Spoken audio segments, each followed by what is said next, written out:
ప్రభునామ స్తోత్రము కలుగునుగాక. ఈ దినము దానియేలు గ్రంథం 10వ అధ్యాయం 19వ వచనములు. నీకు శుభమగునుగాక, ధైర్యము తెచ్చుకునుము. Piece be unto the, be strong. తుదే శాంతి మిలేతు దృఢ్ హో. ప్రియులారా, శుభము చాలా అవసరం.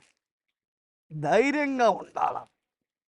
దేవుని పిల్లలు పిరికివారు కాదు, ధైర్యం వహించాలి.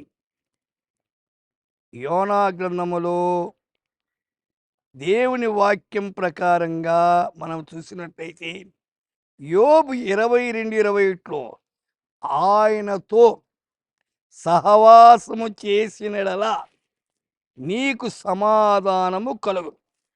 దేవునితో సహవాసం చేయండి, సమాధానం పొందండి. అలాగున నీకు మేలు కలుగుతుంది. దేవునితో సహవాసం చేస్తే సమాధానం వస్తుంది, మేలు కూడా కలుగుతుంది. రోమీయులకు రాసిన పత్రిక 12:18 సత్యమైతే మీ చేతనైనంత మట్టుకు సమస్త మనుషులతో సమాధానంగా ఉండండి. అసమాధానం తొలగించుకోవాలి. సమాధానం కలిగి జీవించుట అవసరమైంది.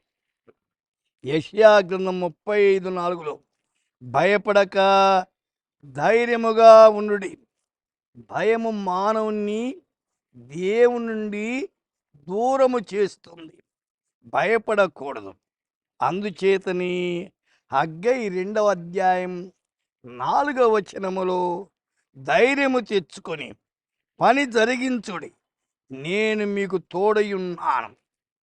అయితే ఏ పని చేసినా ధైర్యంగా ఉండాలి.